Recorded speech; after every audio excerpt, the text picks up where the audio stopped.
Geralmente, gente, esses crimes que a gente chama de crime de proximidade acontecem por motivos banais. Brigas depois, inclusive, até mesmo do consumo de bebida alcoólica, em alguns casos também tem consumo de drogas, situações que, se a gente parar para pensar, não poderiam ter sido evitadas. E os traumas para essas famílias são para o resto da vida. Vamos falar sobre isso? Vem cá, eu te convido a participar com a gente, porque aqui no nosso estúdio eu recebo o psicólogo Alexandre Brito. Obrigada pela sua participação mais uma vez aqui no Fala Espírito Santo. E também recebo o Pablo Lira, que ele é professor do curso de mestrado em Segurança Pública da UFV e também membro do Fórum Brasileiro de Segurança Pública. Obrigada também, Pablo, pela sua presença, viu? Vamos começar tirando essa dúvida, por que os crimes de proximidade geralmente são mais difíceis de serem prevenidos? Fala com a gente no microfone. Tá sem o microfone aqui? Tá com lapela. Vamos lá, perdão. Especificamente, Roberta, sobre a questão da violência no Estado do Espírito Santo, a gente vê o Espírito Santo reduzindo o número de homicídios e a taxa de homicídios.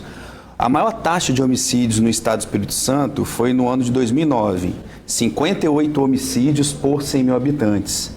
Em 2019, essa taxa veio caindo por conta de políticas públicas, como o Programa Estado Presente, né? Teve uma exceção, que foi aquele período da crise de fevereiro de 2017, e voltou a cair agora com a retomada do Programa Estado Presente, chegando à menor taxa de toda a série histórica. 24 homicídios por 100 mil habitantes, é bem menor do que 58 há 10 anos atrás, e a gente está com a tendência de redução desses números de homicídios. Porém, do total dos homicídios registrados no Estado do Espírito Santo, varia de ano para ano. 30% a 40% desses crimes de homicídios são resultantes de crimes de proximidade. Violência banal, como esse exemplo que a gente viu aí no início do programa, que poderia muito, ser evitado. Isso. E 30% a 40% é uma taxa alta. Alta. E aí a gente até reflete, né? Até que ponto, né? A gente sabe que segurança pública é um problema complexo. Segurança pública não se resume somente a um problema de polícia. A gente vê aqui no Estado todo o engajamento da Polícia Militar, Polícia Civil, outras agências também trabalhando, as guardas municipais, para reduzir aquela criminalidade ligada ao tráfico de drogas, né? Mortes violentas, que está reduzindo no Estado. Só que essa violência de proximidade, violências banais, poderiam ser evitadas se a gente tivesse o fortalecimento de uma cultura da paz. E a segurança pública, a gente não consegue reduzir crime somente com o trabalho das polícias. É importante as políticas sociais também, mas é fundamental o papel do cidadão. Cada um de nós tem uma parcela na construção dessa cultura da paz, exercitando a empatia. Olha o ponto que a gente está chegando.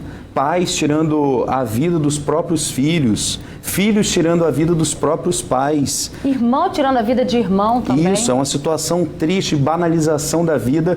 E hoje no Brasil a gente está vivendo também uma cultura de polarização, de radicalização, expansão do acesso a armas de fogo, quando na verdade a gente deveria ter um estímulo para a construção de políticas públicas preventivas, né? O próprio governo federal investindo mais na educação.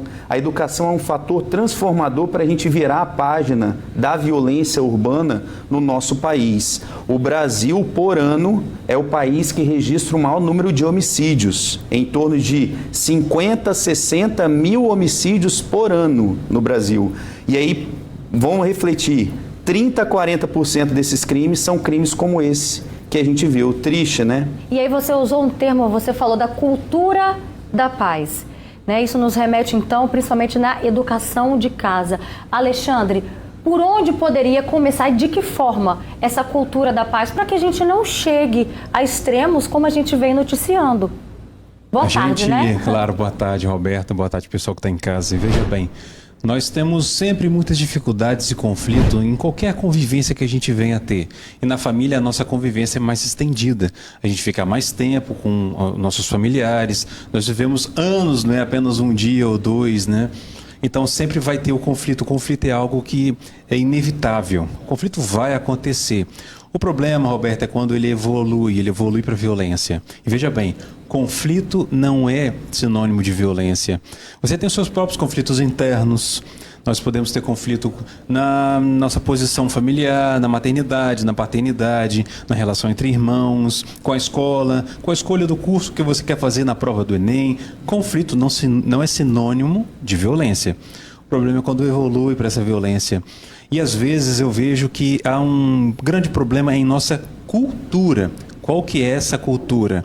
A cultura de que a família é simplesmente uma vida privada. Veja bem, de que a família é simplesmente uma vida privada e ninguém pode acessá-la. E isso é um problema, porque a gente vê muitas vezes que esses crimes envolvendo essa proximidade, crimes de proximidade, acontece desde a infância. Então, os abusos sexuais infantis acontecem com quem? Em geral, com pessoas próximas. A violência contra a mulher acontece com quem? Pessoas próximas. A violência entre familiares que pode culminar, pode chegar a um assassinato entre pessoas próximas. Então, muitas vezes, num conflito familiar, a gente tem que meter sim a colher, a gente tem que participar, tem que ser uma vida coletiva, compartilhada, para que a gente não passe do limite do conflito e se mantenha no respeito e que esse laço não evolua para o ódio, mas que se mantenha ao máximo no campo do amor. Olha só, a Milena Bonfim Garcia, ela participa com a gente, ela fala, nossa, que ponto chegou, filho contra pai, pai contra filho, é o fim do mundo. E aí, quem está em casa agora acompanhando a gente, a pergunta que a gente se faz é, mas vem cá, não são pessoas que a gente ama? Não são pessoas que a gente viu nascer, viu crescer, ou o inverso, pessoas que cuidaram da gente a vida toda, o nosso pai, a nossa mãe. Por que acontece de chegar a esse ponto? Existe um perfil vamos dizer, desse agressor, desse violentador, desse suspeito também de tirar a vida do outro? Existe algum perfil, uma predisposição, Alexandre? Assim, a predisposição em perfil genético ou coisa assim, acredito que não. Senão a gente conseguiria evitar praticamente que grande parte dos crimes. Mas tem sinais, eu trocaria perfil por sinais, Roberta. Então, sinais que podem demonstrar que pode haver ali uma relação de violência e que pode culminar com um assassinato. Vários sinais. Por exemplo, como você começou, né, na abertura dizendo que muitas vezes as relações com as drogas podem fazer com que você passe de um certo limite. Então, o conflito tem um limite. Você pede, pai, me dá? Não. Você pode retrucar, você pode argumentar mais, ou você pode simplesmente respeitar, né? Então, e o contrário também, filho, isso, e ele pode dizer sim ou não, enfim. Mas se esse limite é ultrapassado, e o limite ele é essencial. O limite ele é essencial. Porque a gente só pode estar aqui agora sentado conversando porque a gente se coloca certos limites. Então, se isso não acontece, se talvez o uso, o consumo, o abuso de drogas, por exemplo, né, um caso, claro que eu estou falando de um uso de drogas nocivo, pode ser um sinal. Você pode também ver conflitos envolvendo, sabe o quê? Porque às vezes a família pode ser unida por amor, mas nem sempre parente é família, e às vezes tem parente que está interessado em dinheiro. Então, além da droga, você pode ver uma outra questão de interesse nessa família, que pode também levar a problemas de confronto, de violência. Você vê o quê? Uma disputa, e não é uma disputa saudável mais, é uma disputa da seguinte forma, Roberta, ou eu ou você. Aí, esses sinais, os outros familiares, nós mesmos vamos prestando atenção nesses sinais para buscar evitar justamente chegar nesse ponto. Pablo, dessa taxa que você trouxe para a gente, né, 30% a 40% do homicídio acontece, né, por essa causa de proximidade, por essa relação de proximidade, tem algum dado, alguma relação direta também com o consumo de álcool, com o consumo de drogas? O que você, como mestre, tem para dizer para a gente sobre isso? Então, essa análise que o professor Alexandre coloca, né? A gente tem fatores culturais, né? Do campo da psicologia também, da psique, social, econômico também, né? E o fator das substâncias psicoativas, né? Numa situação de conflito, o motivo qualquer, né? As duas pessoas envolvidas na situação de conflito, de desentendimento e tudo, se você coloca aí o uso abusivo de drogas ilícitas, lembrando também do álcool, né? Você altera a condição psicofarmacológica dessas pessoas e elas podem se exceder em atos violentos. Soma-se ao uso abusivo de drogas ilícitas e drogas lícitas a questão da arma de fogo.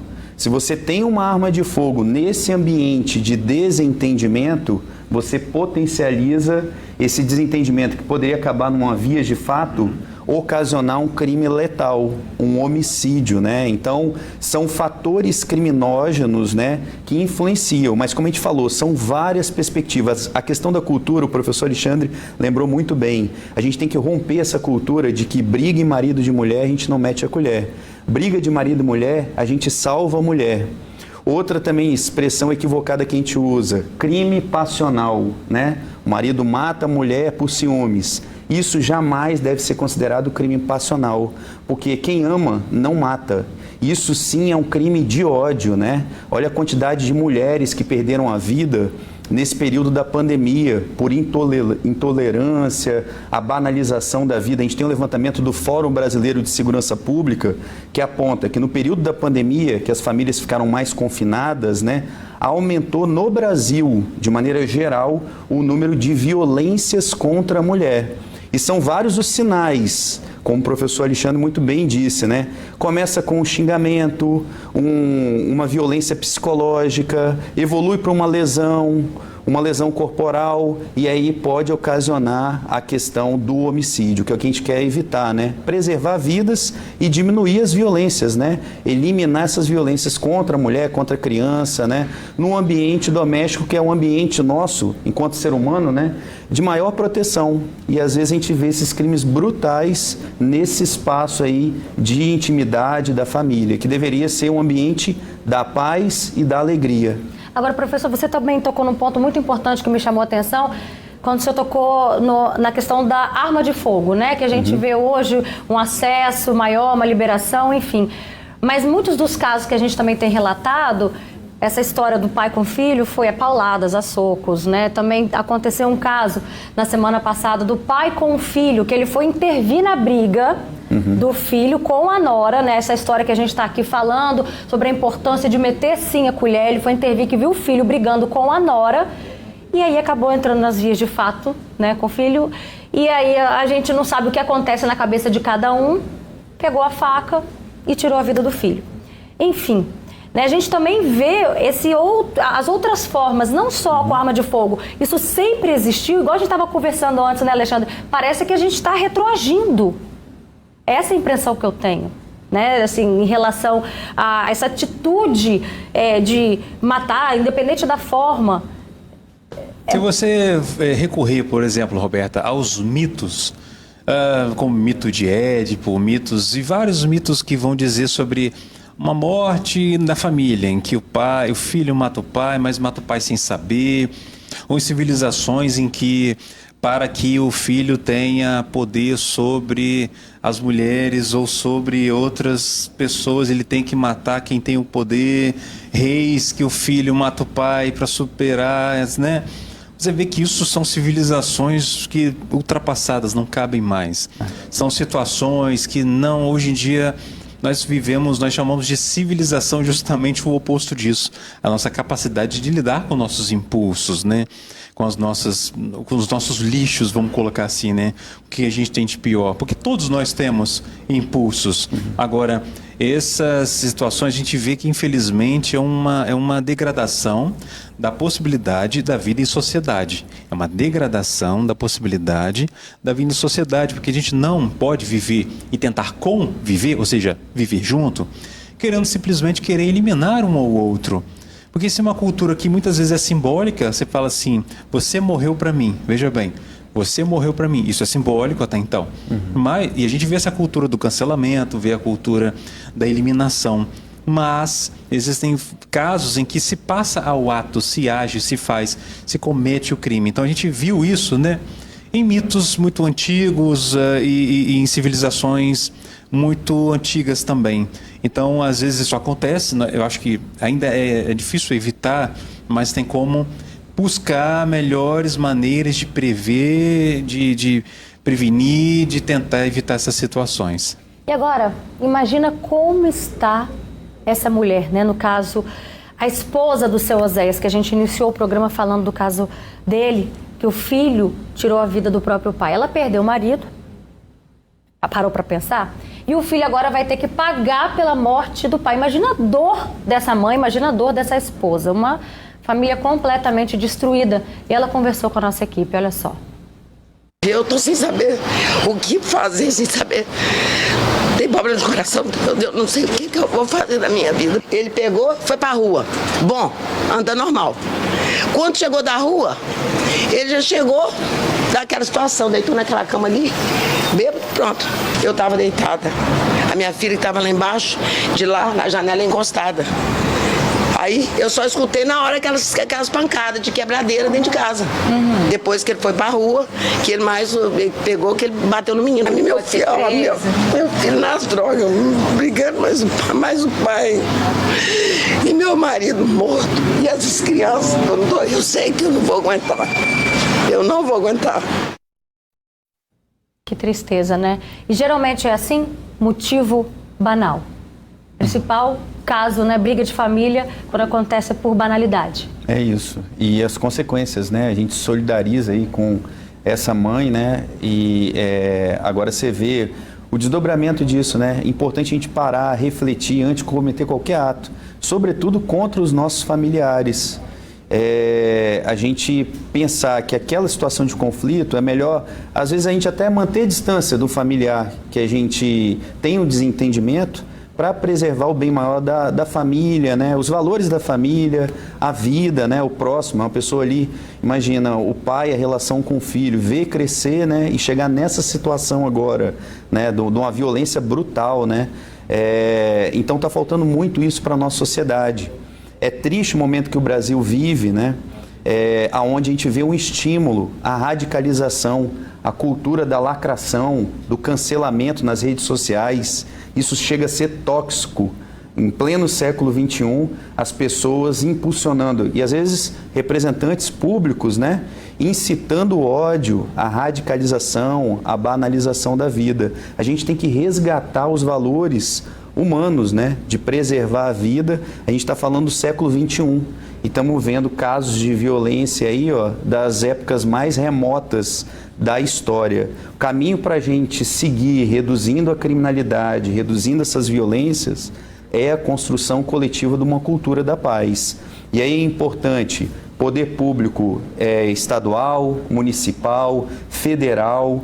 Além disso, as famílias, né?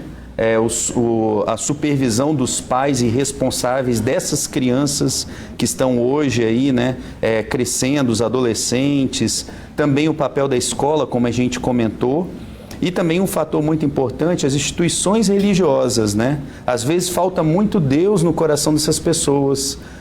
O filho matar o pai matar o filho, o irmão brigando, chegando até a morte. Então, eu acho que a palavra de Deus também, as instituições religiosas, contribuem muito para a gente diminuir essa violência e construir a cultura da paz. E, gente, os homicídios chamados de crimes de proximidade chocam a sociedade e até mesmo a polícia, porque são mais difíceis de serem evitados. Acompanhe. Um pai que esfaqueia e assassina o próprio filho. Um sobrinho agredindo o tio na frente de crianças da família.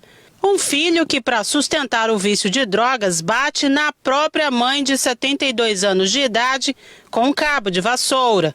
De acordo com dados da Secretaria Estadual de Segurança Pública, dos 90 homicídios registrados aqui no estado no mês passado, 30 foram cometidos por parentes muito próximos das vítimas. Lamentavelmente, nós temos constatado isso do pai com o filho, do filho com o pai, do esposo com a esposa e vice-versa, do irmão com o irmão. Isso tem representado, por exemplo, no mês anterior, dos 90 homicídios que nós tivemos no Espírito Santo, 30 foram crimes de proximidade.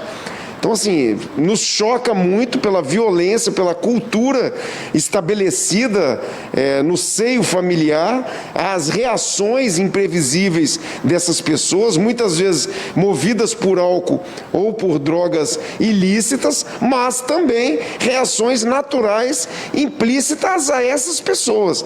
Um dos casos mais recentes aconteceu no bairro Jardim Tropical, na Serra. Um jovem de 28 anos foi morto a facadas, segundo a polícia, pelo pai, que ainda não foi encontrado.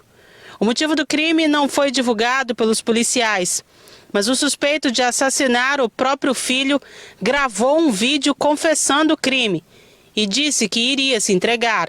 Depois ele pegou o celular da esposa dele, tacou no chão e começou a agredir fisicamente a esposa e a criança, filho enteado dele. Eu entrei separar a briga, ele me pegou pelo pescoço e tivemos uma luta corporal, onde ele deferiu vários socos na minha cabeça, e acabei deferindo facada nele e tirei a vida do meu próprio filho. Muitos crimes no seio familiar acontecem na frente das crianças. Como em um caso que mostramos no início deste mês, em que uma mulher de 30 anos foi morta na frente dos filhos de 2 e 5 anos de idade. Violência exacerbada que muitas vezes dá sinais de que algo mais grave pode acontecer. Mas, segundo especialistas, como identificar esses sinais? E, sobretudo, o que fazer para evitar finais tão trágicos como o dessa família? Violência que nem sempre acontece do homem contra a mulher. Entre os casos que mostramos neste mês, uma mulher de 37 anos deu uma facada no ex-companheiro. O crime aconteceu no bairro Taboazeiro, na capital. Segundo familiares da mulher, ela esfaqueou o ex para se defender de uma agressão dele. Episódios que causam consequências profundas no emocional das famílias envolvidas. Para a especialista, o diálogo dentro de casa ainda é a melhor solução. É difícil a gente ajudar aquele que não quer ajuda, que não se vê na posição, na situação de alguém que precisa de ajuda. Mas, ao mesmo tempo, quando é um assunto que coloca em risco a vida das pessoas ali dessa família, quem está percebendo precisa tomar uma atitude. Bom, aqui no Facebook a gente tem várias participações. A Maricilda Borges toca num assunto, um detalhe muito importante que você já trouxe isso aqui para o nosso debate, Pablo. Ela fala, amor é tudo, gente. Existiu e existe muito amor em nossas vidas. E o mais importante é o relacionamento com Deus. Alexandre, você como psicólogo, qual é a importância de criar os nossos filhos, né? Até mesmo a gente, os pais também permanecerem acompanhando, né, numa vida religiosa, numa instituição, né, religiosa. Qual a importância disso no ser humano? Então, né, nessa educação, os pais passam os seus valores para os seus filhos e os seus próprios valores também têm que ser exercitados. Não basta dizer que é importante isso ou aquilo, se você também não exercita, se você também não faz, se você também não vive aquilo que você diz, pois a educação se dá naquilo que a criança vê, não no que você diz para a criança apenas, né? Ela também vai muito pelo que ela percebe, ela testemunha, ela assiste de você. Então, a gente vê, seja por uma religião específica, seja por uma crença particular, que cada família vai ter a sua. Mais importante, então, é exercer a espiritualidade, eu diria. A espiritualidade, ela é algo que você não pode abrir mão. E ela se dá em tudo, porque você coloca tudo, em tudo a espiritualidade, né? Numa receita, você tem que incluir algo da sua espiritualidade. No seu trabalho, você inclui algo de sua espiritualidade. Numa conversa, num relacionamento. Enfim, a espiritualidade, ela diz respeito nesse contato com o que você acredita, nesse contato com os valores que você tanto preza. A espiritualidade é aquilo que mais ou menos vai te orientar para aquilo que você acredita ser o certo. Ela pode se dar por meio de uma religião ou cada um pode se desenvolver da sua forma, cada família tem a sua. Então, isso sim, os valores e a espiritualidade, elas são fundamentais na educação e mesmo para que a gente possa viver melhor em convivência. E olha só o comentário da Nelly Charilli, que participa com a gente também. Ela fala, Roberta, meu irmão nunca teve uma relação boa com os nossos pais, era muito triste.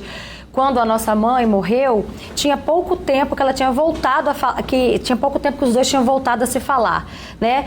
Mas só que ele nunca pediu perdão para ela. E ela nunca aceitou que ninguém dava um conselho para ela. Enfim, agora não tem pai, não tem mãe. Qual é a importância, né, da gente trabalhar esse assunto na família para não chegar ao ponto que o copo transborde? E como fazer isso? Pois é, muitas vezes a gente fica sentindo a mesma coisa por anos, décadas, é o famoso ressentimento. Então é como se você ficasse fixado numa experiência com um familiar, com um filho, com uma mãe, com um ex, com um atual, e você não sai disso. Então quem não anda para frente é a sua própria vida, né? O ressentimento, a vingança, é famoso você beber o veneno e esperar que o outro morra. Então isso não adianta, isso faz mal para você, faz mal para suas relações e você não evolui. Então, é importante a gente exercer essa habilidade, talvez, do perdão, como é o exemplo que você traz. E o que é perdão? Perdão é quando você se doa, quando você se oferece. É doar, né? É doação. Perdão é doação. e não uma exigência, uma cobrança. Aliás, Roberta, é muito importante que a gente saiba também reformular a noção de amor. Muitas vezes a gente acha que amar é ter posse, que amar é você ter aquilo para você, que amar é uma dor. E a gente escuta isso nas músicas, inclusive, né? É até bom para dançar, mas não serve para a vida. Então, o amor não é uma dor, né? A gente começa a confundir amar com masoquismo, com sofrimento, com abuso, com relações tóxicas, e não é. Então, a gente tem que reformular, ressignificar a nossa própria vida, aprender a perdoar, andar para frente, saber o que a gente tem que fazer também, situar e se oferecer mesmo, o exercício de humildade para que a gente tente melhorar as nossas relações. E caso haja um confronto que você não consegue lidar com aquela pessoa, às vezes a distância pode ser até mais saudável. E lembrando... Você falou exatamente isso, né, Pablo? A melhor, importância né? de manter a distância. E a distância não é, só para concluir, não é fugir. Às vezes é a melhor solução.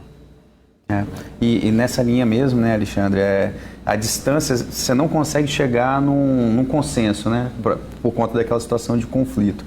Você manter a distância e mantendo o respeito também, né, seu familiar. Isso também é válido, né, para as relações interpessoais, para além dos limites da família também. Hoje em dia a gente vê por pouca coisa, né, as pessoas perdendo vida, às vezes até por uma fechada no trânsito, né? Então, a gente tem que parar e refletir. O nível que a gente chegou de intolerância é muito alto, né? É muito forte. Então, a gente parar, refletir, exercitar a nossa empatia. Como eu estaria me sentindo se eu estivesse na posição do outro, né?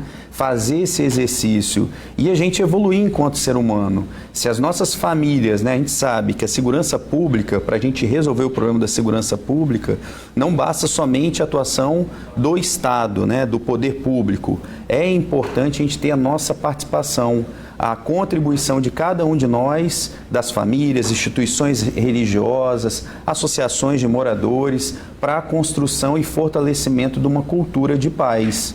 Só assim a gente consegue romper, né, esses tristes casos aí de violência que a gente viu bem retratados aí na reportagem. Tá certo, gente. Obrigada pela participação de vocês aqui no Fala Espírito Santo, tá joia? Uma ótima tarde, Obrigado. tá? Obrigada. Obrigado.